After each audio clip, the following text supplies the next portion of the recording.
Yes. Hello everyone and welcome to September's edition of Let's Code Together. My name's Jane Knight and I'm a clinical associate with the Medra MSSO, and I'm also joined today by my colleague Dr. Carol Ann Wilson, who's one of our medical officers. Hello everyone.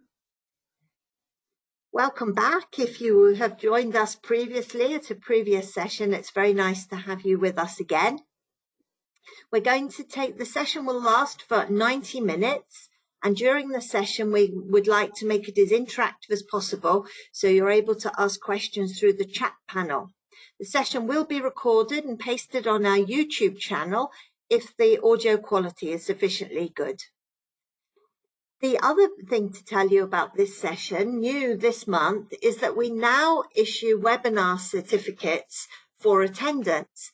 So you will receive an email with a PDF attachment if you've attended so where we say the prerequisite period of attendance. So the expectation is that you do attend the full webinar with some allowance for a few minutes either side if you need to leave early or you're a few minutes late joining. So that's good news, and you'll get that within 3 days after the webinar. So the first slide, as always, we just explained that Medra was an ICH initiative in the mid-1990s, and at the time, the MSSO was put in place to maintain and support Medra, and the activities of the MSSO are overseen by a management committee with representatives from across ICH regions, both the regulatory authorities and the industry. The second slide is a copyright notice that explains that Medra is owned by ICH, as is the material we're going to use today. So if you use any of it, you must acknowledge ICH as owners, and if you change it, you must explain how you've done so. So as I said, it is a participative session as close as possible to a workshop, and we use the questions panel to ask questions and give your comments on the examples we're going to present. We may not all agree on the terms that we think should be selected, and sometimes in the interest of time, we may have to agree to disagree. The other point to make is we can't take your requests how to code a particular verbatim term via the questions or chat, but what we will do is at the end, there will be an interactive survey, and this will give you the option to propose examples for us to include in future sessions. But these must be of general interest to the wider audience. So this is how you can participate in our quizzes or polls. We use an application called Poll Everywhere. If you haven't joined us before, you can access it in two ways. The easiest way is to scan the square QR code that you see on the right of the screen. If you scan this with your mobile phone, just your regular camera, it will give you the option to link directly to our presentation. The other option is to open an internet browsing session, either on your phone or on your computer, and type into the URL field pollev.com. Just that, pollev.com. It will give you the screen that you see on your screen now. It will give you that opening screen, and you need to enter the username, which is Jane Knight 855. That's the username, Jane Knight 855. That will link you to our presentation, and the quizzes and everything is anonymous. You don't enter your own name. You don't need a password at any point. So the first one, I can see that some of you are there already ahead of me. We're seeing some from the United States, some people from Canada, Mexico, Brazil. Buenos días, Colombia, Brazil, Mexico. Buenos días. And someone from India. In India, and a few of you in Europe as well. Welcome, wherever you are in the world, welcome. So we've got a couple of extra questions for you today. You can help us in your planning. With the current pandemic, we're monitoring it, and we're considering when would be appropriate for us to resume face-to-face training classes. So we'd like to ask you that question. In your opinion, how soon do you think we should resume face-to-face training classes? Well, I see that overwhelmingly people are not sure today. think that sums up a lot of the situation of the pandemic, doesn't it? A lot of uncertainty. It'll help us in tracking what our subscriber opinion is. Thank you. So I'll move on to the second question there. When we do start face-to-face training, would you be willing to travel to attend it? So the options we have is yes, when the training restarts. No, you prefer virtual training for the foreseeable future, and maybe depending on the global situation. What's your current feeling on that? It's useful to us to hear your views, so the more of you that can share your opinions with us, the better. Thank you. Anyone else going to vote? Good. Well, thank you, those of you who have shared your thoughts. The next slide is a standard one that we include as well. So in order for you to participate in some of the exercises, it would be helpful for you to have access to a browser. We've created a demo account with the username of training, and this is the password. And this will give you access to the web-based browser if you don't already have access. Now, you may already have your own browser, or you may have your own password to use our browsers, and that's fine. But if you don't have access to a browser, this is something you can use just for the duration of the session today. And those details are in the chat. Carol Ann's pasting them into the chat for us, so you can access it there.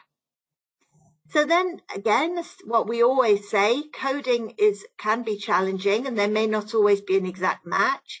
Sometimes there's more than one possible approach to handling a term, and even the points to consider document offers us options in places for how to code. Sometimes it's a question that when we read a term, we understand it differently. And Carol Ann and I often have this when we look at the verbatim terms for the session. So overall, we represent the reported events by what we call a best approximation. But we always code as reported without any assumptions.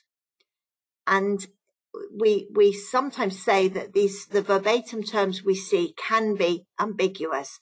They can look ambiguous, they can really be subjective in how we interpret them. And we always include a picture for you to say, well, it's a bit like this picture, which you could view in several ways. And so today I've got a photograph. This was me cooking my dinner the other night, and I cooked this bowl of pasta, looking at it, and I look closely and think, what are these shapes? What are they? And it made me think of Let's Code. It made me think of the pictures we include and the ambiguous verbatim terms there. And I looked at this. What are they? Look a bit closer. Are they angels? What are they? And it was only when I looked at the box, I realized they'd come from IKEA and that they're actually moose heads. And that made me think, it just shows even real life can be as ambiguous as some of the verbatim terms that we see. So there we are, just a bit of fun. But in our coding, we use medical judgment to help us. And this gives us a balance between applying coding rules for consistency and medical judgment, which manages risk to patients. Sometimes we do rely on medical references for understanding reports and making decisions. You'll see that during the session. And occasionally we can't find the concept that we need to capture the reported event. And we are then able to request a new term to be added to MEDRA to represent the concept. So having said all of that, let's code together. And at this point, I'm going to turn my camera off because it can be distracting. So, the first example we have today, Citrobacter Freundii Bacteraemia and septic shock. Is this verbatim clear enough to code? What is actually being reported here? Which system organ class? When they say Citrobacter Freundii Bacteraemia, what system organ class there would we expect to be affected? What is the most appropriate LLT for it? Or do we need to split in order to capture both elements of the bacteremia and the septic shock? Those are the questions that go through my mind when I first see it.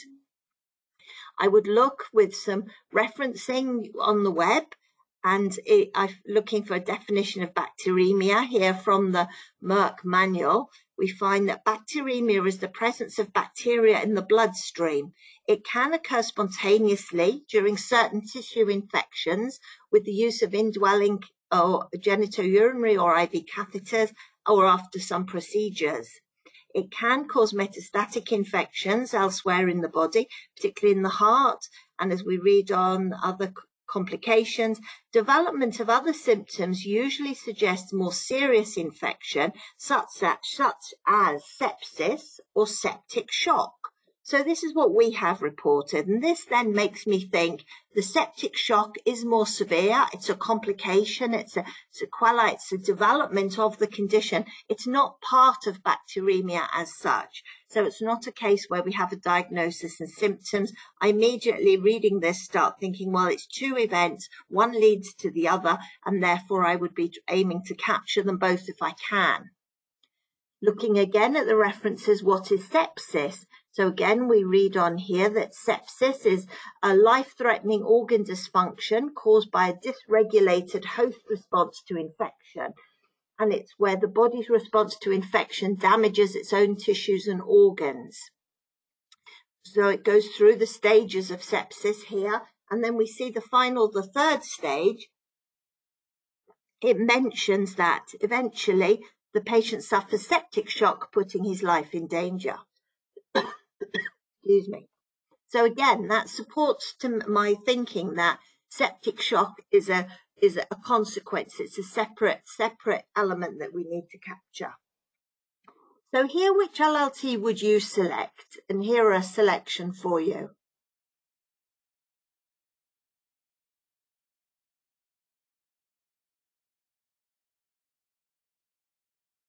Would you go for a Citrobacter Freundii test positive, Citrobacter Bacteraemia, Citrobacter Septicemia, shock, or septic shock? And as we say at the top, select all those that you wish. So if you want to select more than one, you can.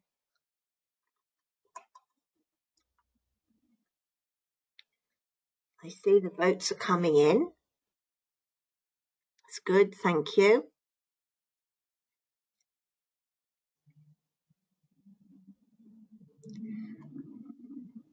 So let's see now how you're doing with your votes. Citrobacter Bacteraemia and septic shock, overwhelming there. Those are the most popular. A couple of you have gone for the test result. So let's close the poll. There we are. We see the winners are Citrobacter Bacteraemia and septic shock in this poll. And let's have a look at MEDRA ourselves. So I'm going to go to the website now, and I'm going to go to the web-based browser here, the link at top right of the screen, log in, and let's have a look to find those terms. So Citrobacter, let's see if we can be any more specific than Citrobacter Bacteraemia, which I had a look for earlier. Have a look here and see what we find. So there's only one term come up, one LLT come up, and that is Citrobacter Bacteraemia. It's not possible to capture the Citrobacter Freundii only if there's a test result, as we saw before. And I would think here of the points to consider document. I'm always thinking, what guideline can I apply? And here, as we know, if something is reported as an infection, we code it as an infection. Whereas if it's reported as a test result, we would code it as a test result. So here we know it's bacteremia, so I'd be looking for a bacteremia term as close as possible. And then also we've got septic shock. So as we saw in our poll, septic shock does exist as an LLT. So we'd be looking for that. There's septic shock as well. And in good practice is to look at the hierarchy. You can see where septic shock falls. So let's go back to our slides. So the learning points on this is, as I mentioned, from the points to consider to clearly distinguish investigational results from diagnoses. And we follow the MEDRA term selection points to consider guidance for coding of infections at specific sites with specific infectious agents. So by that I mean that I'd be looking to capture the organism and the site together in the term, which we're able to do with Citrobacter Bacteraemia. And understand the sequence of events, that septic shock is a more severe condition. It follows on, not necessarily occurring at the same time as the bacteremia. And our final suggestions would be the LLT of Citrobacter Bacteraemia and septic shock. And the majority of you got that one right in the poll. Well done. Any questions or comments, Caroline, on that one so far? No questions, Jane. Thank you. That's good. So our next example is Candida. Candida albicans with coliform bacilli, and in brackets it tells us it's from a penile swab. So is this verbatim clear enough? What have we got here? What is actually being reported? Is this a test result or is this an infection? That's the question I always have in mind when I see these terms, which could be an infection, could be a lab result. What is this one?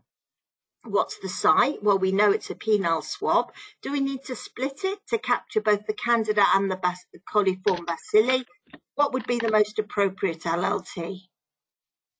So again, we go to references and we have a look here at what are coliform bacteria.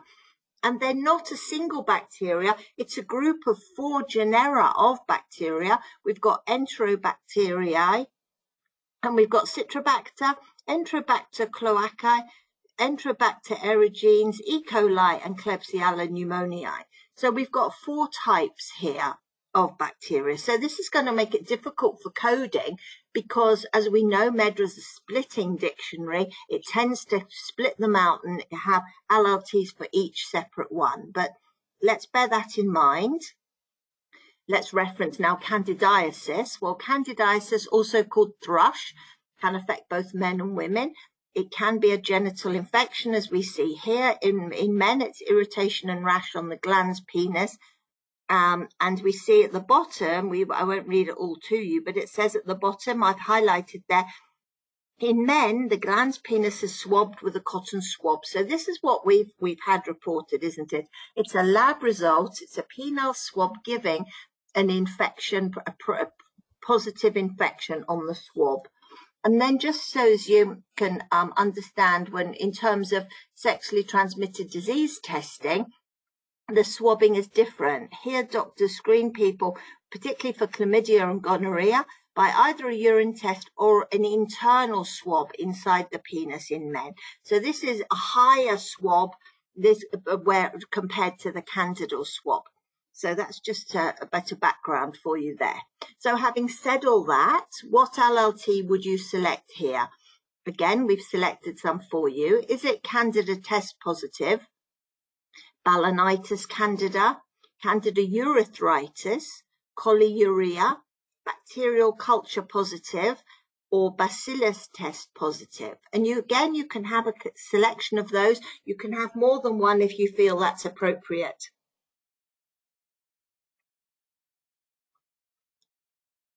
I'll give you a few seconds to vote. Sometimes we have feedback on our survey, which people say we don't always give you long enough to vote. So we'll leave you a few seconds. It's hard because we want to fit in as many examples as we can. And sometimes we go a bit too fast or a bit too slow and it's difficult. So let's see. I can see we've got quite a number of you voted.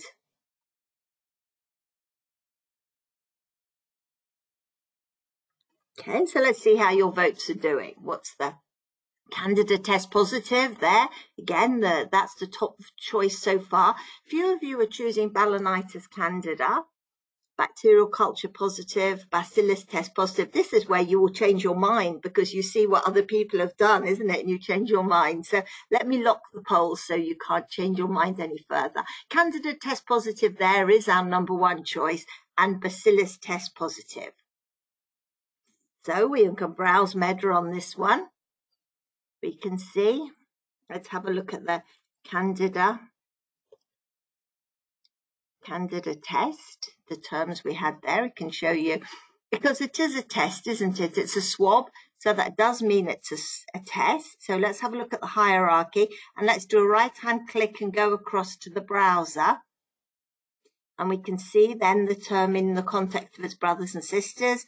There's our Candida test. We can see, are there any LLTs underneath that? So it's in the HLT of fungus identification and serology, in the investigation system organ class, as we'd expect. And then under that, we only have Candida serology or Candida test. So ours is a swab. There's no, if I were to search for swab or culture, there's nothing there with Candida. This is the closest we're going to find, Candida test. So then we've got the individual organisms that we saw that together make up coliform. So let's try for coliform. No, as I suspected, there isn't anything in there for coliform because they are individual types of bacteria. So there's nothing we can do with that other than selecting them all. But we don't know what was actually found. We were given a family name for the bacilli. So that one's not great. So we know they're bacterial. So let's have a look at what we can find with a bacterial positive. Let's try that one, bacterial positive. Search what tests we have there. Do we have a bacterial test?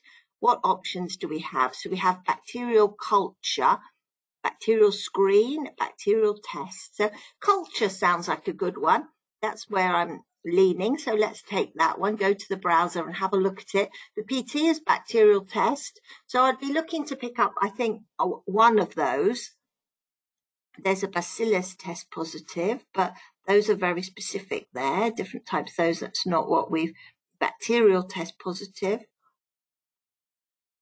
bacterial body fluids. Well, we don't know, we don't have any body fluids. We have a swab. So I like bacterial culture positive, but it has a PT of bacterial test positive, which could also be an option. So let's go back to our slides.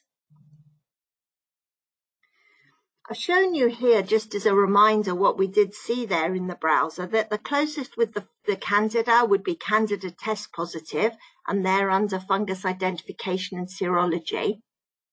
In terms of the individual bacteria that form the coliform group, we've highlighted them there for you in this little screenshot. You can see, so it wouldn't be appropriate to select all of those. That wouldn't be appropriate given that it could be one or several of them, we don't know. And then on the right, you see the bacterial test positive, bacterial culture positive is the one that I'm most leaning towards. And we found a page here from the NHS in the UK showing what the swab looks like. And it says there in terms of how the test is performed, male genital tract sample culture. They do call it a culture. Their routine examination of urethral and penile swabs include culture for Candida and other bacteria there listed. So you can see there. So it is a culture. So I'm happy with my thoughts that culture seems to be the way to go. So in terms of what we learned from this example, we would have firstly obtained clarity about any reported infectious agents if we can, and the type of procedure. And clarity there, I can get that from referencing. I don't need to query the term. I would just reference it to understand exactly what's been done. I would also take a step back and have a look and ask myself, is this an infection or is this a procedure? And we saw that with the choice of terms in the multiple choice that we gave you. This one is an investigation result. It's a swab result. So I wouldn't code it to the balanitis term because that would be a confirmed infection in the penis. So then we would look to find the best approximation to the reported concept if there's no specific term available. And that's what we do when we are coding with any term. And if the concept isn't there, we could consider a change request to add the term to MEDRA. So our final suggestions are Candida test positive and bacterial culture positive. And just to note there that if you're working in drug safety, you may also want to pick up the actual swab test itself, and you can capture this in the E2B data element for test names. And the LLT you would select there would be mucosal culture with a PT of culture. So this is the test name and not the result. Good. So do we have any questions or comments, Caroline, on that example? We have several questions that relate to the distinction between the diagnosis, infection, and investigational results. So why don't we code to Candida infection? Why don't we code to penile Candida? And these are the questions. But maybe we can reiterate and also refer to the PTC points to consider document. So the points to consider document does say that if something is reported as a lab result, you code it as a lab result. And if something is reported as an infection, you would code it, or a diagnosis of any kind, you would code it to that infection or that diagnosis. And that's the difference. That's the key point here from the PTC document. So here I'm reading Candida albicans. That's not the name of an infection. It's the name of an organism, that as is coliform bacilli. So together those, and then it's telling me penile swab. So what it's telling me is that they found these bacteria on this fungus are present, and they're present on the swab. So I'm taking that as a lab result. That's why I'm looking to code it to a lab result, positive or present or abnormal, rather than looking for the infection, because with lab results, they can become contaminated sometimes, or tests can become corrupted, I suppose. What's the word you use for that when something goes awry, not to do with the patient? So this is why we would stick to that principle. If it's reported as a lab result, we look for a MEDRA term from the investigation SOC.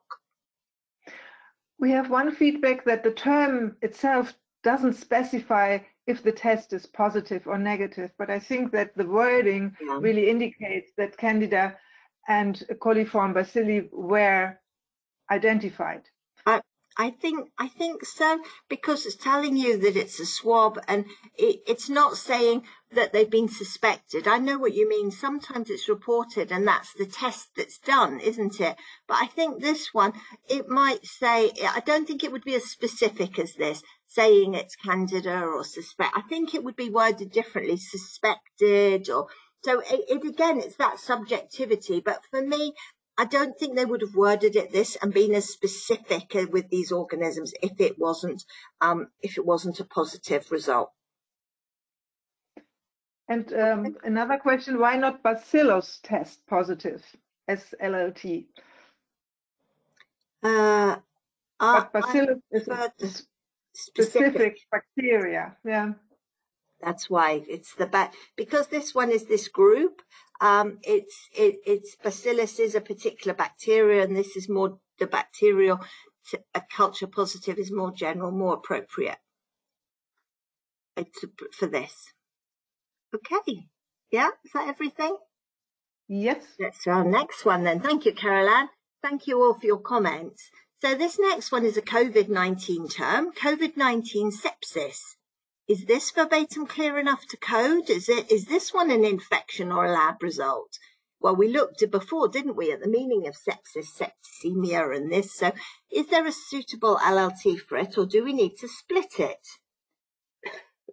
So this time we're going to give you an open question.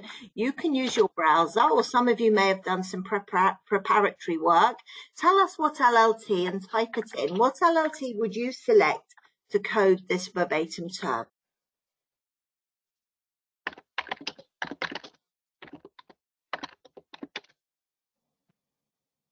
Secondary sepsis. SARS-CoV-2 seems to be the first choice here.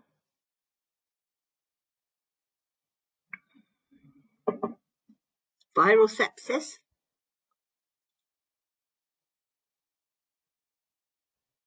COVID-19 and sepsis.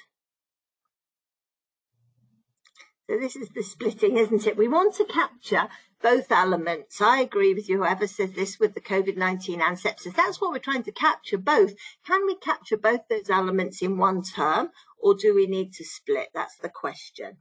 So you've given us can we query it? I guess you could query it. I'm not sure what more you would get from the reporter, and they've told us that, which just be, so let's see. I'm going to move on now. So thank you for your suggestions. let's browse and see. Let's try and find some of these terms that you've mentioned. So what we have reported is COVID and sepsis. So that would be my first search, COVID and sepsis. So we'd have a look, COVID and sepsis, nothing. So some of you are saying SARS-CoV-2. So this is because, so let's see. So why would we do that? Well, that's a synonym, isn't it? SARS-CoV-2 is a synonym of COVID-19. That's the actual medical name for it rather than the shorthand form. So SARS-CoV-2 sepsis does exist. It's at the PT level under coronavirus infections.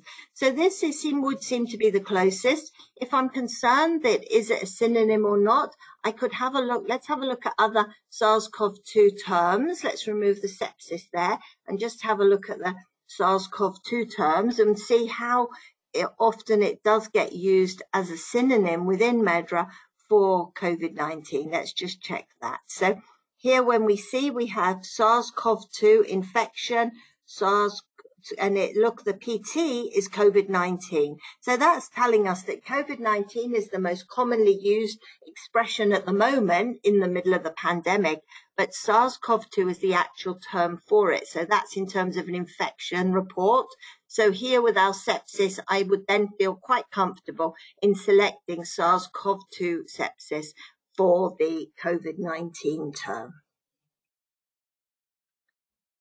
So the learning point here is firstly to understand the reported infection, check the browser for a suitable combination. Some of you said we could select COVID-19 and sepsis. Well, you wouldn't strictly be wrong, except that it's better to get a combination term and use synonyms if you can, so that you can find the best match. If you can't find the close match with the exact wording, use medical references, look for synonyms. And sometimes you see that at the LLT level, which is why we say always look at the term you've got your focus on. Have a look at that term in context of its brothers and sisters. So our final suggestion, I agree with so many of you there, SARS-CoV-2 sepsis would be the best choice. Thank you for your input. Any questions or comments, Caroline, on this one before I hand over to you?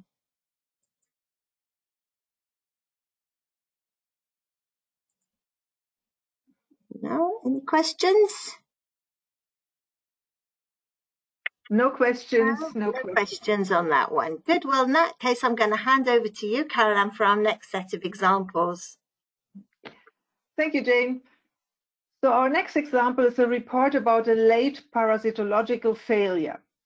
So do we understand what this is referring to? Is this referring to a treatment failure of an anti-infective therapy or a late elimination of a parasite by the anti-infective therapy, so a delayed effect?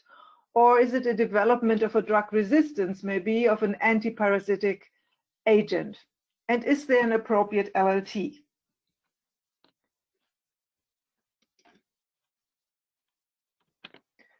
So when searching for the term late parasitological failure in medical literature or in the web, you will find that this term is used in connection with clinical efficacy studies of anti-malarial drugs. Here a reference manual of the WHO. In this manual, the difference between treatment failure and drug resistance is further explained. So treatment failure is defined as the inability to clear malarial parasitemia or prevent recrudescence after administration of a therapeutic regimen of a recommended anti-malarial medicine, regardless of whether clinical symptoms are resolved. So this is the treatment failure, and the drug resistance is only one of several factors that may cause treatment failure. And the manual also provides a classification of treatment failures based on clinical and parasitological responses. They are classified as early treatment failures, late clinical failures, and late parasitological failures, exactly what is reported in our verbatim. And a late parasitological failure is defined as the presence of parasitemia on any day between 7 and 28. So this is the time period that is addressed in the early treatment failure, or day 42, here with late clinical failure, with axillary temperature below 37.5 degrees Celsius in patients who did not previously meet any of the criteria of early treatment failure or late clinical failure. So you see that the definitions really rely on the parasitemia, and you find very specific terms in when searching for these treatment failures, like relapse and recrudescence. So a relapse means in the anti-malaria area, an infection, that is, the infection is activated from its dormant state in the liver based on so-called hypnozoites. This is applied to malaria strains that have hypnozoites, like Plasmodium vivax, for instance. On the other hand, recrudescence means parasite infections are detected after they have persisted in the bloodstream at an undetectable level for a period of time. So this is applied to malaria species that have no hypnozoites. So you see that this is an area of very specific terminology. So let's browse MedDRA here in order to find out what we can do with this very specific term. I have to log in again. Here I am.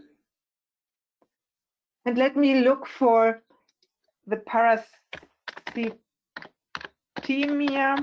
Here we are, because this is the main criterion that is applied for the definition of these situations. So, and if I search for this term, I do not have any results.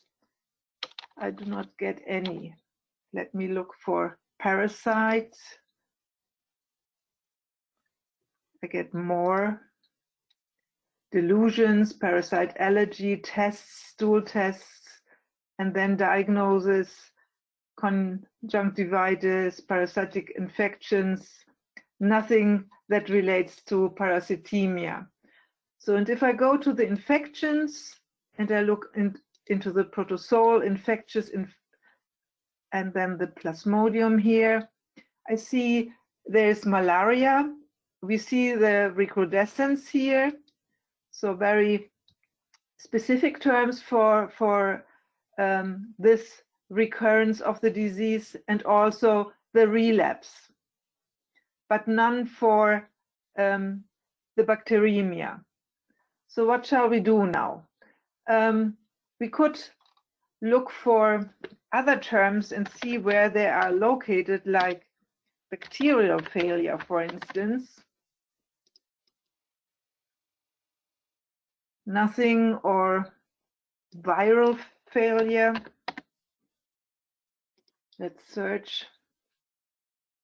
Oh, here we have a hit, virologic failure. Let's look where this term, it's the same PT, right mouse click, go to browser. Let's look into the hierarchy to see where we are. So virologic failure is grouped under infections NEC, because of course this means that there is an infection, but it's also grouped under general disorders, under therapeutic and non-therapeutic responses.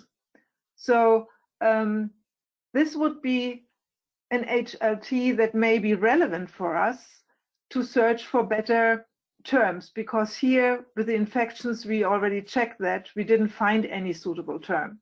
So general disorders, therapeutic and non-therapeutic effects. Let's do a top-down search. Here is the HLT, therapeutic and non-therapeutic responses. So what can we find here? First of all, we find drug ineffective. That would be one option. Then we find very specific terms: procedural failure, estrogenic effect, therapeutic product effects, increased, prolonged, shortened. Then therapy non-responder would be an option, and treatment failure. So somehow 3 PTs we could use in order to capture what has been reported here. Parasitemia is not available, but it stands for a failure of this anti-malaria therapy. So what is the difference between treatment failure and therapy non-responder, you may ask yourself. So treatment response rates, they really vary based on age of the patient, the gender, disease severity, and heterogeneity, ethnicity, genetics, concomitant medication use, and many other factors. So the term therapy non-responder refers to the fact that the therapy failed due to specific conditions like metabolic characteristics in the patient. It was not a failure of the drug itself. So this one would use for the therapy non-responder. Treatment failure would rather be used for a treatment failure that is due to the drug. And what about drug ineffective? So in my, I looked into the change request tool. So this term is already available since version 2.1 in MedDRA. And there were no change requests in order to move it. In my interpretation, drug ineffective is a vague term. So it could relate, so whenever you get the information that therapy did not work, you can choose drug ineffective because it doesn't make any assumption whether this was due to a failure of the drug or due to specific conditions in the patient. And also in the PTC document, you only find very vague verbatims in order to illustrate how to use this term, and they always assign drug ineffective. So this is a more vague term when you don't know what the reason for ineffectiveness was. So let me switch back to my slides here. So the learning points from this example here is that you first, of course, have to reference criteria and definition for the contents, for context in which this has been reported. So you have to understand the overall context. We looked for terms which would convey the fact that the parasite persisted during treatment in SOC infections but didn't find any, and then explored HLT therapeutic and non-therapeutic responses in SOC general for suitable terms. This example was provided actually by a previous attendee who was unsure how to code this verbatim. Obviously, he or she submitted change requests to get more specific terms for treatment failures of anti-malarial drugs. Because if I now look again into the therapy, the treatment failure, see, we not only have the treatment failure as LLT, but we have the late parasitological failure, the late clinical failure, and the early treatment failure. So exactly the terminology that is used in order to classify treatment failures of anti-malaria drugs. So this attendee has submitted change requests, and these new terms became available with the new MedDRA version that was released beginning of September. So here we are. This is our suggestion: late parasitological failure, perfect match under PT treatment failure. Any questions, Jane? The overwhelming questions, Carol-Ann, there is, why can't we just take the exact match? If we were in a classroom, I think everyone would have their hands in the air. But what about the LLT? So well done, all of you who did find it there. It's very quick. Well done. So yes, we just wanted to explain the background, didn't we, Carol-Ann? And we were preparing this example for the July session, which was actually before the release. So we, as Carol-Ann explained, it was a request from one of our previous attendees. So time has caught up with us. But well done, all of you. Yes, it's actually the best approach to really enter string searches for what you have got as verbatim.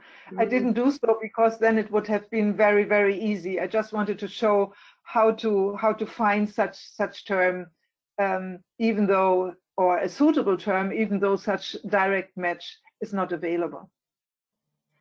Okay, so thank you. So the next one.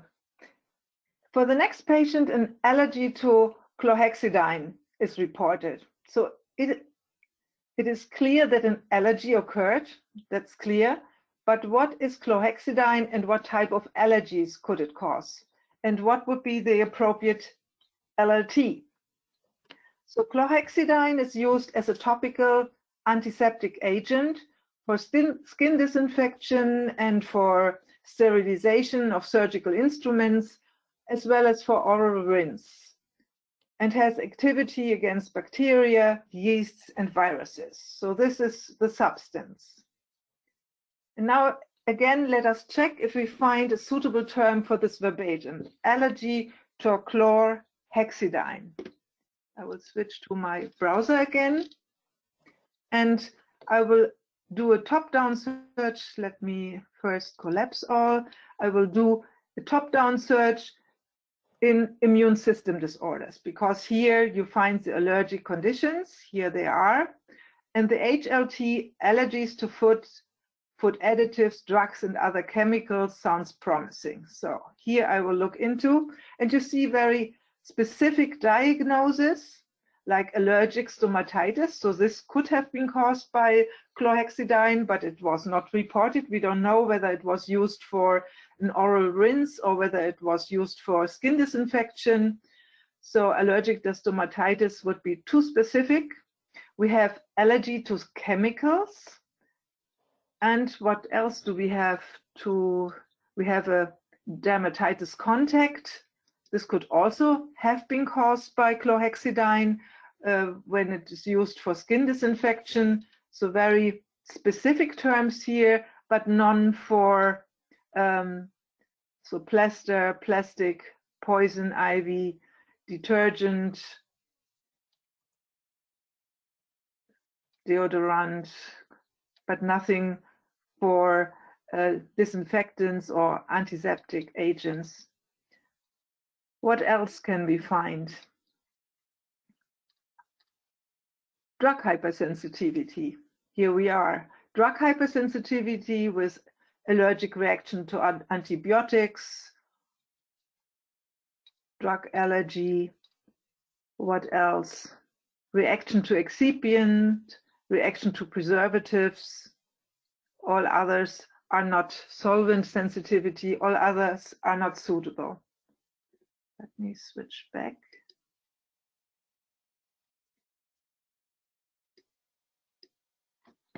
To my, based on what you just heard, what would be your preferred option? Which LLT would you select for this verbatim? Allergy to chlorhexidine. Drug allergy, allergy to antibiotic, allergy to chemicals, allergy to topical drugs, allergic contact dermatitis, or detergent sensitivity.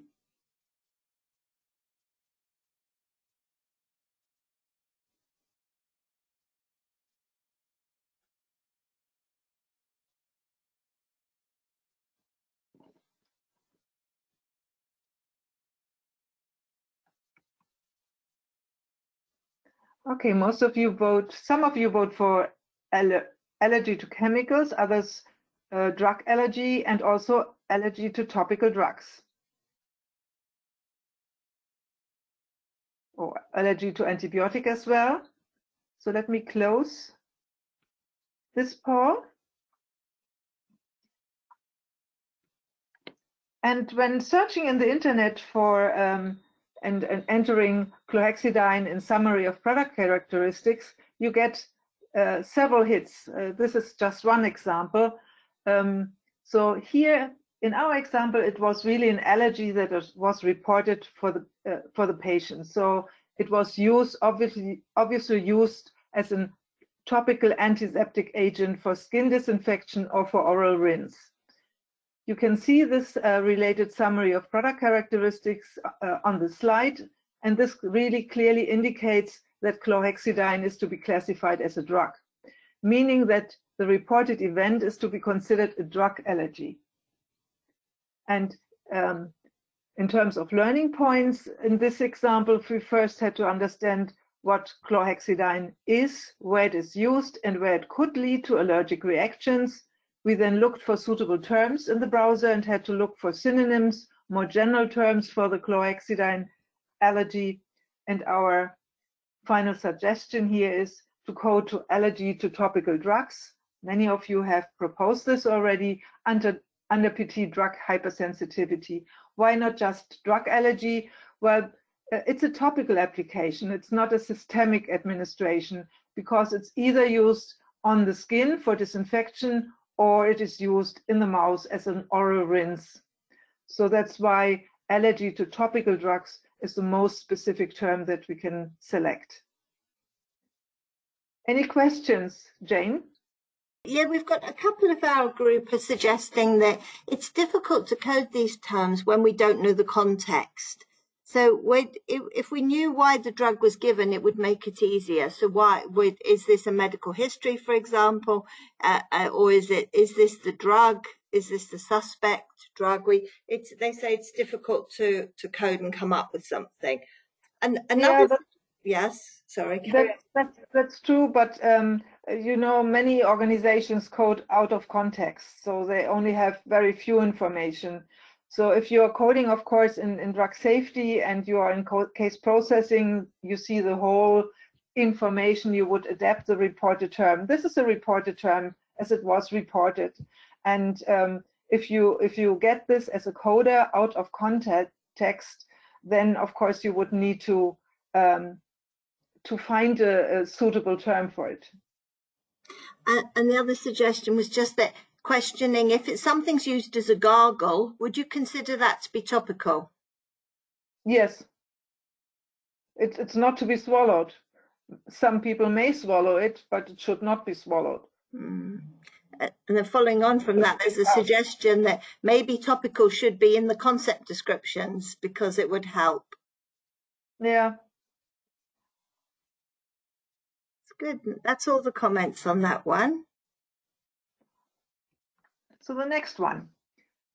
In the next verbatim, we are told that it hurts to talk. That's all we know.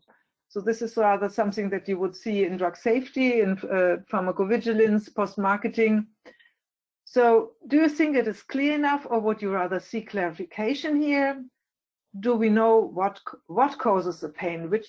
What kind of condition is causing the pain, like inflammation or infection, and where is it is located? Or does this verbatim describe a speech problem? What would be your coding approach here? So which LLT would you select, or would you query, or what would you do? Hurts to talk.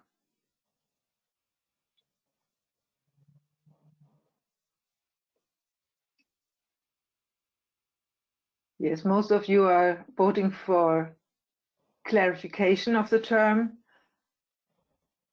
This is also our approach, but in some instances you are not able to get more information. So then it will be difficult to classify this event. Let me close it and again switch to my browser. Here we are, and see if we can find something. Talk and pain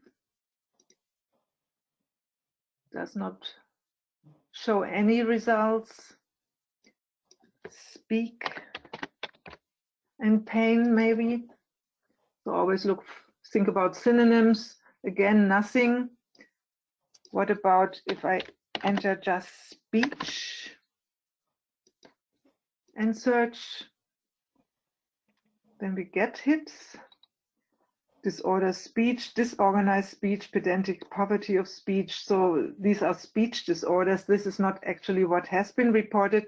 But let's look into nothing with pain, speech slurred, speech therapy, nothing. So let's check disorder speech. Maybe we find something there. that relates to pain, maybe. Here we are, speech disorder, nothing, babbling. So, and it is really, it's not a speech disorder is what is reported. The patient obviously has normal speech, but it hurts when he speaks or she speaks. So what else could we do? We could now search for pain again and see whether we find a vague term for pain during respiration in the respiratory tract. We have lung pain, pulmonary pain, painful respiration, painful response to normal, unresponsive. So the only one that would relate to the respiratory tract would be painful respiration, but this is not what has been reported. So it is painful to speak. The expiration, inspiration is not affected. So what else could we do? Let's check whether we can have pain swallowing, whether we find different wordings for such terms that could help us to find a better term. Swallowing painful is available. Odynophagia, yeah, that's a very specific term, doesn't help much. Or movement, pain when moving, maybe. Let's see whether there is pain upon movement, but it's just under PT pain. And what else could we look for? Urination, maybe. No, nothing that would bring us or take us further here. So let's just check in respiratory shock whether we find something under respiratory tract signs and symptoms. It's upper respiratory tract. What can we find there? Choking, dysphonia, this is not reported, dry throat. Laryngeal pain would be an option, with pharyngeal pain. Oropharyngeal pain would be an option. But of course, pain when speaking, pain when talking could also relate to bone pain, maybe. Most probably to the respiratory tract, but maybe even to bone pain. So, getting back to my slides here.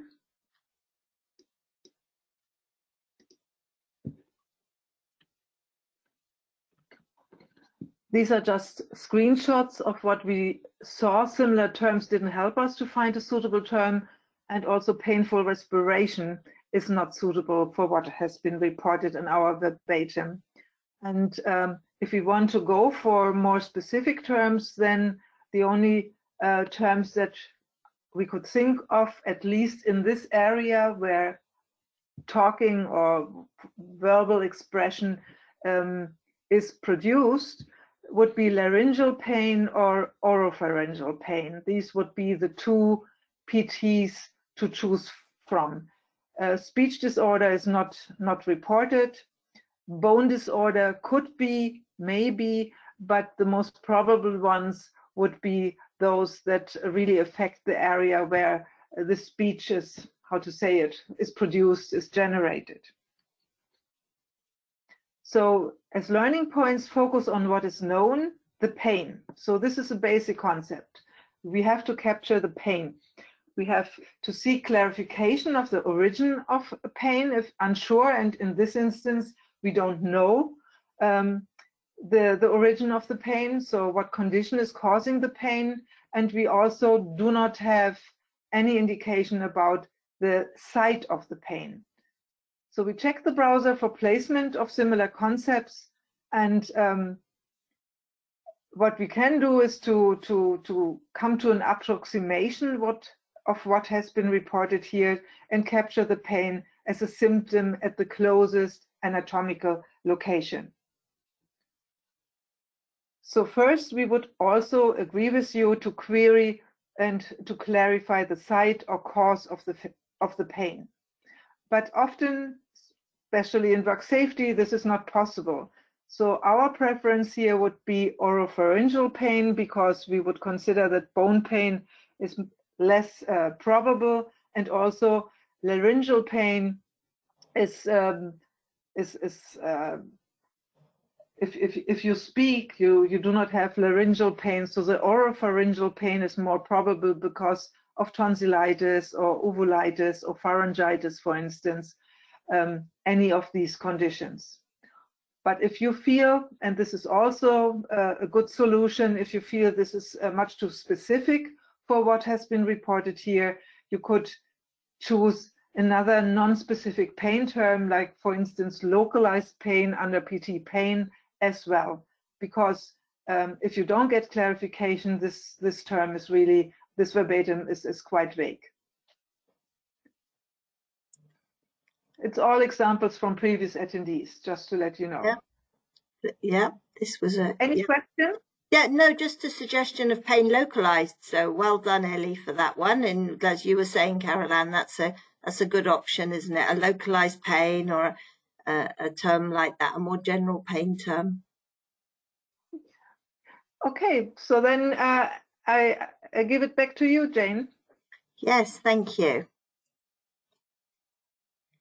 So now the question, the example we've got is pelvis pain. Now, is this verbatim clear enough to code? Do we know the site of the pain? And then what would be the most appropriate LLT? And I don't know what I was thinking when I put, do we need to split? I'm not sure how I would split this one, but there we are. So when I look then to reference, Dorland's is our go-to reference when we're trying to understand what a condition or an area is. And we see here pelvis, the inferior portion of the trunk of the body, bounded anteriorly and laterally by the two hip bones and posteriorly by the sacrum and coccyx. So here we're talking, the pelvis is not just the bone itself, but the space in between. It's the portion of the body. So it's not a specific something we could put our finger on, because it could be an organ within the pelvis, or it could be the bone itself. So this is what I found when looking it up here. So having shown you that, what LLT would you select? Pelvic pain, pelvic bone pain, pelvic girdle pain, lower abdominal pain, or would you seek clarification?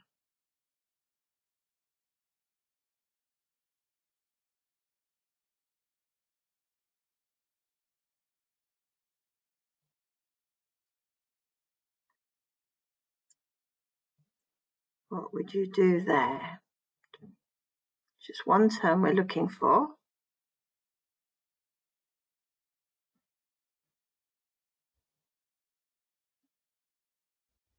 Creeping up, I see where all of you, I think, that generally vote. So let's see where your thoughts lie. Pelvic pain, overwhelming. We did this session this morning and it was a similar pattern, wasn't it, Caroline? Pelvic pain was the first thought for everybody. Yes. Some people would clarify here, seek clarification. So here we are. So I'll close the poll. I think we've got a winner there on the pelvic pain from the audience. We can go to the browser. So what I won't spend long in the browser, but what I will just want to show you is the hierarchy for some of those that were on our list. So I'm going to enter pelvi without saying pelvis or pelvic and pain. I just want to show you where the terms lie, the difference in them, because I confess my first thought here was when you say pelvis, I think of the bones. But when through Caroline and I discussing it and looking at these hierarchy, I change my mind really. So pelvic pain here is the LLT and the PT. But look at the hierarchy for it. It goes to 3 separate system organ classes. If I put my cursor on it, you can see on the right-hand side, it's primary to reproductive system, but it also has links, secondary links into gastrointestinal and renal SOP. So it goes to those 3 places, covering the fact that pelvic pain can be reported when we don't know which organ is affected. But if we look at pelvic bone pain, it has a PT of bone pain. So that's much more specific. And we don't know that our report is that specific. So that's why we wouldn't choose the bone pain. And pelvic girdle pain is even more interesting, because when you look at this one, pelvic girdle, it's actually a pregnancy condition. It's primary to pregnancy with a secondary to musculoskeletal disorders. So this, looking at the hierarchy, this supports what you all told us when we did the poll, that the most appropriate would be pelvic pain. So the learning points is to find out what pelvis means and exactly understand where the pain is. Look at the options in the browser. If you are unsure, you could clarify, and particularly if you think it's relevant to your particular drug or your therapeutic, your study. And then maybe if it's something that you do see a lot of in your reports, you could consider a company coding convention. But the final suggestion there, as you all said, would be pelvic pain. So well done, well done. There's one comment, and we had the same comment this morning. Could be emotional pain. Oh, was this the pelvic pain, or was this the hurt to talk? Pelvic pain, yeah. Yeah, it could be emotional pain, but it's not reported as such. So no, we would follow the principal code as reported. We had that, somebody suggested that this morning as well. They suggested that hurts to talk might be emotional. It might be hurt as in somebody's perhaps grieving, or they're very withdrawn and it hurts to talk. So it's not a physical pain at all. But I think you could read into things a long way, but we have to go with the most likely based on what's reported. So our next example is COVID-19 post-vaccination. So this is one that we're seeing a lot of now, aren't we, in the news and things. So is it clear enough? Is it an infection? What's actually being reported here? Is it an infection? Is it a transmission, or is it a vaccine failure? And then what would be the most suitable LLT, or do we need to split? So what would you select here? We've given you a selection again. We've got a lot of multiple choices for you today, I noticed. Vaccination failure is one option. Therapy non-responder, and Caroline showed you a lot of the background to that term earlier. Vaccine breakthrough infection, COVID-19, or vaccine-enhanced disease. That's the selection we've taken for you, and you can select all that apply.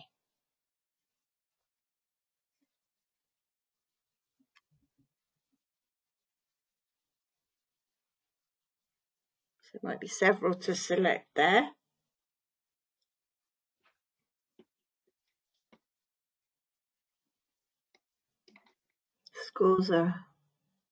Votes are coming in, I can see, not quite as many as we've had on some of our previous, but what do you think? Well, before we give you the answer, there's something I want to share with you about, right, so let's see, I think that's everyone. It's steadying off. Oh, there, look, vaccine breakthrough infection is the out and out winner there, together with COVID-19. So combination, I think those together, the group is suggesting they would select the two together. So here we are, there's our final scores, vaccine breakthrough infection together with COVID-19. Well, what is a vaccine breakthrough infection? And I found this on the CDC website that I thought was interesting, just to show you how we can reference most things that we have.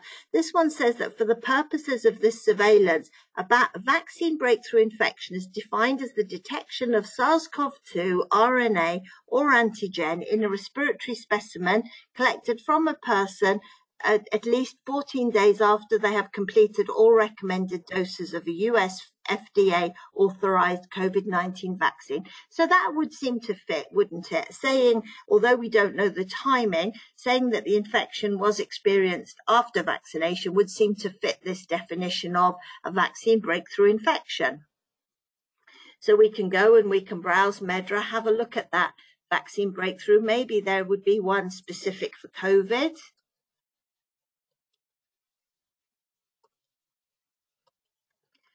Oh, look, I can't spell tonight. There we are. Let's have a look. Vaccine breakthrough. So let's have a look at the placement of this term. So vaccine breakthrough infection is the PT as well. It comes under infections and vaccination related complications. So nothing came up there with COVID. So, but COVID's a very moving area, isn't it? It's evolving week by week, month by month. So I'll tell you what I'm going to do. I'm going to change the browser to supplemental, and this will let me check and see whether there are any new terms being added for this concept, because it may well be with the vaccination program globally, it may be that something has been added. So let's have a look. And there we see there is a breakthrough COVID-19 just recently been added. It's supplemental, which means that it's waiting for release in the next version, which will be version 25.0 next March. So I know it's a new term because it's got a green dotted line around it. And we can see there that it's an infection. It's got 3 placements to primarily as infections, as we'd expect, also to injury, poisoning and procedural complications, and thirdly to the respiratory system organ class, because it's specific to COVID being a respiratory infection. So there we are. So that's the term that we would be looking for in the future, but for now we don't have that one. So what do we do instead? We have to, so and just here as a reminder, I got this information from the WebCR tool. Some of you are probably familiar with that. When you do submit change requests, you use the WebCR tool. And one of the features within the tool allows you to search the history of terms.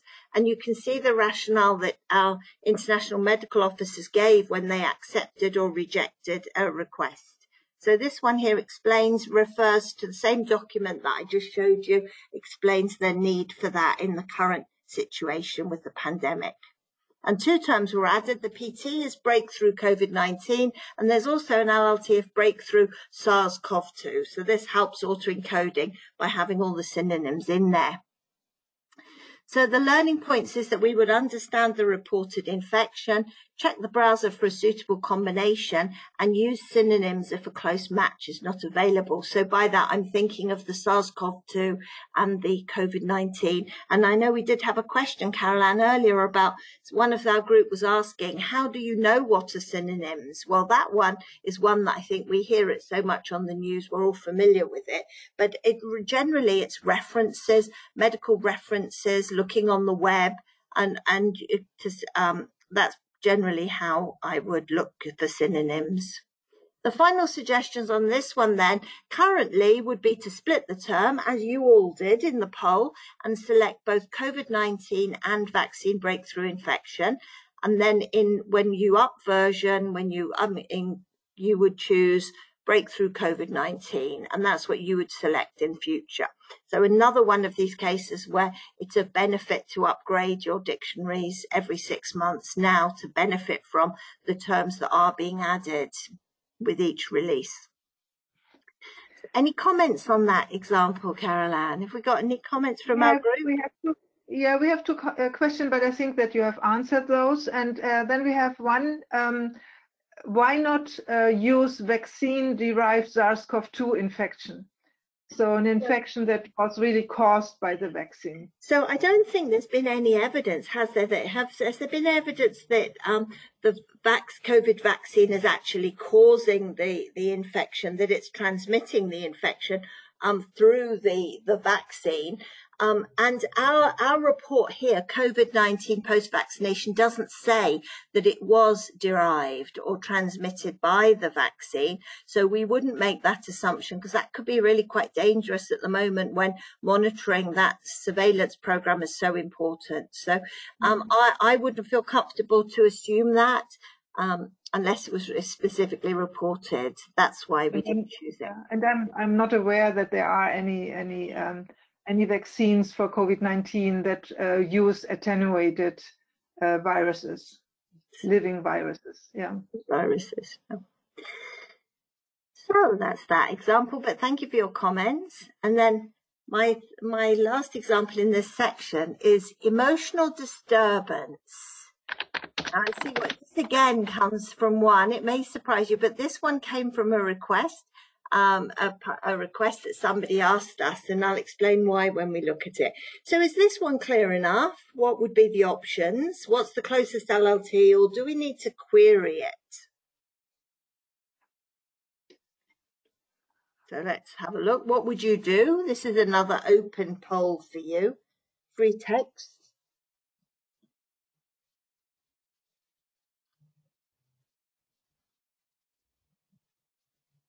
May seem like an easy one, but you'll see why when we come to look at the results. You'll see why we wanted to discuss it.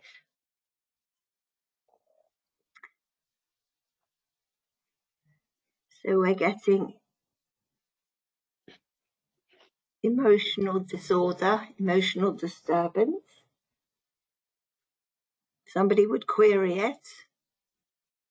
It's a shame we don't have an open class, live class, because I would be asking, well, why would you like to query? Or somebody's suggesting they would query to clarify the meaning of disturbance or clarify what the reporter means. If it's unknown, they would code to emotional disturbance, NOS. Quite a few of you are choosing the emotional disturbance, NOS, or query. Maybe if you query, you would find out what exactly is happening, because emotional disturbance could be a lot of things, couldn't it? It's quite general, especially if you were working in a particular therapeutic area that was relevant. Query, distress or disorder or something else. But if unable to query, you would choose distress. That's interesting, as closest to the disturbance. So as we're seeing, there's quite a few options associated with emotional problems, aren't there? So let me go on now. I'm going to show you in the browser those. Oh, I missed my browser again. So here we go. Let's revert it back, restore the default view. And then I'm going to look for emotion. Let's start with the words we've got. Emotional disturbance. My browser's remembering that I searched for it earlier today. So here we are. We've got this one you suggested here. We've got emotional disturbance, NOS. We've got a couple of non-current terms, and then we've got one underneath, which is unspecified emotional disturbance of childhood or adolescence. Well, we don't know, do we? If we had more information, perhaps that's a term that in reality we might consider if that fitted the demographics of our case. But for now, we don't know that. So what surprises me here is there isn't an emotional disturbance without the NOS. As you'll know, the vast majority of terms in MEDRA with NOS have a plain option, another LLT that doesn't have the NOS with it. And here we're not seeing that. And this is quite rare among the LLTs, that where there's an NOS, there isn't an option without it. So what are we going to do? I can go over, I can look at the hierarchy here, and I can go and look at it in the context of its brothers and sisters. One of you suggested emotional distress. So let's have a look. What are the other LLTs underneath it? We've got emotional disorder, emotional reaction. Emotional distress is a completely separate PT. And I think probably, though you think disturbance, distress, you suggest for you that they're synonymous. I would probably be guided more by the emotional disturbance, NOS, and that leads to emotional disorder. So based on the placement of the term emotional disturbance, that's what's been reported, I would be looking at either the emotional disturbance or emotional disorder, depending upon whether I wanted to select an NOS term or not. And you might have conventions in your company for that. So Dorland's defines both disturbance and disorder. Disturbance is a departure or divergence from that which is considered normal, and disorder is a derangement or abnormality of function, either physical or mental. So that would fit, either of those would fit. I also took an excerpt from the introductory guide because this was something we were asked to cover, and it explains the background to the NOS terms. It means not otherwise specified, and as of version 6.1 of MEDRA, no additional NOS terms will be accepted into the terminology.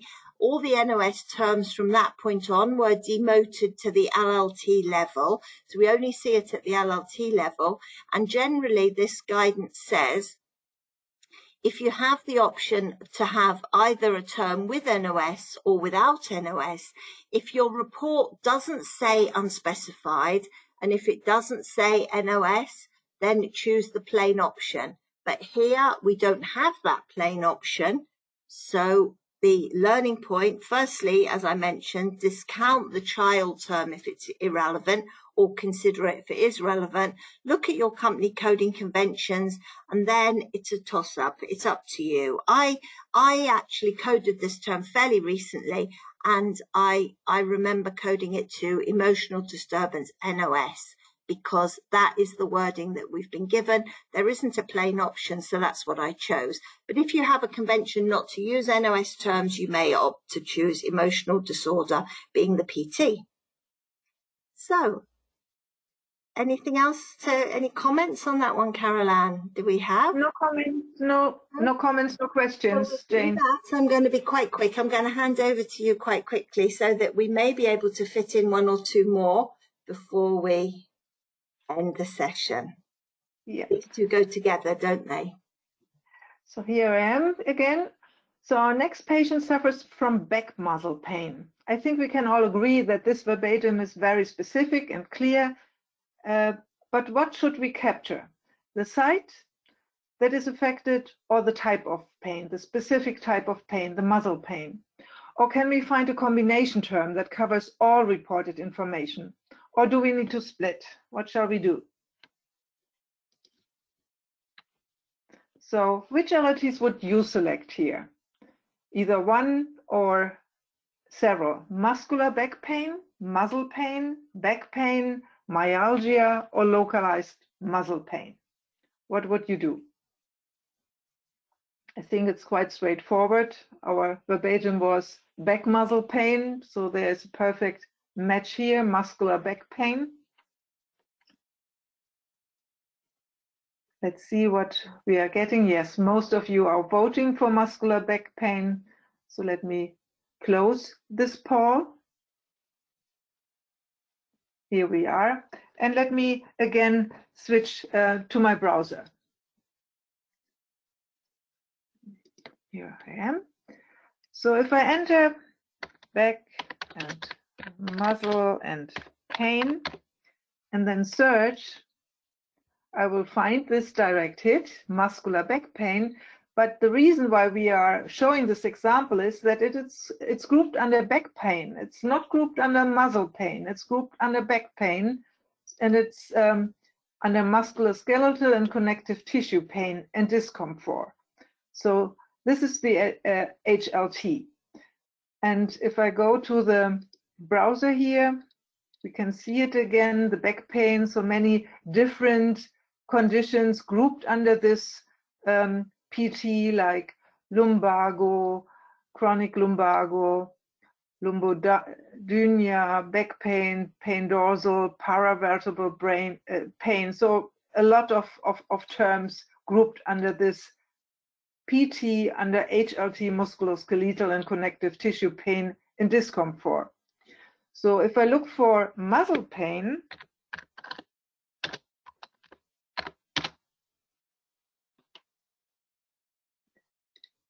then I find my muscle pain here. If I again go to the browser, I see that it's grouped under PT myalgia.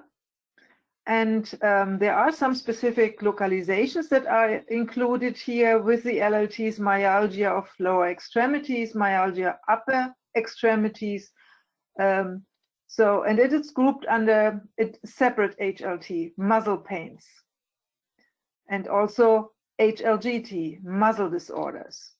So it's really making a huge difference whether you code this to muscle pain or localized muscle pain, because it is localized at the back, or whether you code it to back pain. Let me switch back to my presentation. Here we are. So these are the screenshots of what we just saw. We have the muscular back pain under the back pain and the muscle pain under myalgia, with the whole hierarchy that you can see here. Well, you may think now that it would be a good change request to really ask for changing the PT linkage of this PT, muscular back pain, changing it to myalgia. But this is exactly what happened in the past. So it was submitted, and here you see the outcome and the final comment by the MSSO. So it was rejected with the argument, although usually the type of event or condition information has priority over the body site, so the specific condition has priority, in this instance muscle pain, spinal and paraspinal structures are of very high significance in clinical practice. Both for grouping and analysis purposes, the proposed term muscular back pain is better represented in its current position and would be displaced under general PT myalgia once separated from the group of pain-related conditions gathered under the clinically significant PT back pain. So medicine is not an exact science like math or physics, and also MEDRA classification rules are not applied thoughtlessly in MEDRA. So exceptions are made in some instances based on medical judgment, as you can see in this example, with the purpose to better support subsequent data retrieval and analysis. So these are our learning points here. We should always look for a combination term when getting similar verbatims representing the specific condition as well as the affected site. But when no combination term is available for verbatims that represent such combination terms, prioritize the condition. In this instance, the type of pain. Here it would be the muscle pain. But in the same way as MEDRA does, apply clinical judgment when classifying these events with consideration of impact on subsequent analysis. And if the whole area is truly relevant for your products, you may also consider to create specific company coding conventions to better guide your coders to achieve coding consistency in this area. So our final suggestion is to code to LLT muscular back pain, perfect match to our reported verbatim and under PT back pain. Any questions, Jane? No, I don't think so, Caroline. I think carry on with the other one and then we'll do the questions together, I think. Yeah. We'll do them so at the next example is really similar. Here, chest muscle pain is reported. Similar scenario of what we had before with the muscular back pain. Again, the verbatim is very specific and clear, and we will have to look for a combination term or decide what needs to be prioritized, the affected site or the type of pain. Or we may also consider split coding. So which LLTs would you select for this verbatim now? Chest muscle pain. Again, a muscle pain, but in this instance at the chest. Would it be intercostal pain, intercostal myalgia, musculoskeletal chest pain, chest pain, or localized muscle pain? What would you choose?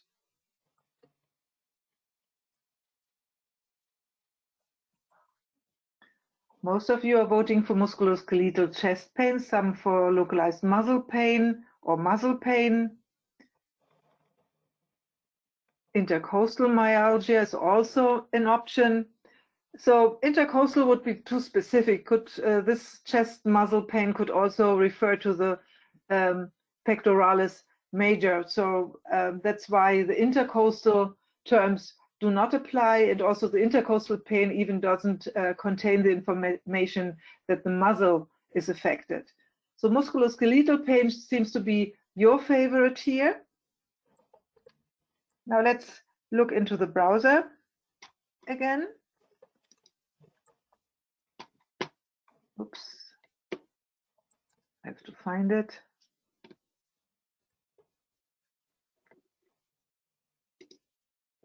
Here we are. And if I enter muscle pain and search for it again, then we have our musculoskeletal chest pain here. And if I again go to the browser in order to see the LLTs underneath this PT, then you see chest tenderness, coastal pain, intercostal pain, pain lower ribs, rib pain. So all terms that relate to bones, nothing that relates to the muscles. So it seems musculoskeletal chest pain is okay, but there's nothing that would really better capture the fact that the muscle is affected.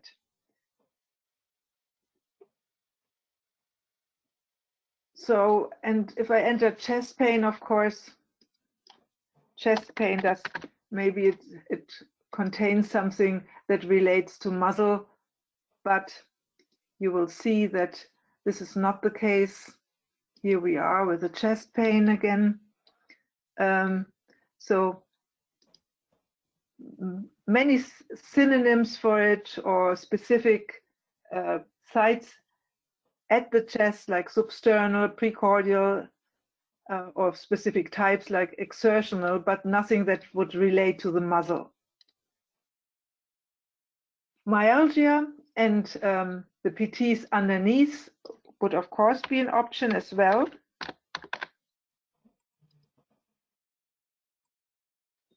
Here we are, go to browser. And here we have the terms that we saw before already with the back muscle pain. So the best term, there's nothing that would capture trunk or the back even. The best term here would be localized muscle pain, actually. Now let's continue. These are again the screenshots. And again, musculoskeletal chest pain does not contain any muscle related pain condition, and under myalgia we find the localized muscle pain. Similar to what we had before, we would always look for a combination term, but because we didn't find a suitable combination term, we would prioritize the specific type of pain in this instance, the muscle pain. Again, check the hierarchy to find an appropriate solution for such scenarios and apply clinical judgment, considering data analysis aspects. So with the musculoskeletal pain, we would really capture more than what has been reported here, because no skeletal pain was reported. It's just the muscle pain. And if such medical conditions again are relevant for your for the safety profile of your drugs, then it would be recommendable to really create own coding conventions to better guide coders, to get better code assignments for subsequent data retrieval and analysis. Any questions, Jane? No, there's no questions on this one, Caroline.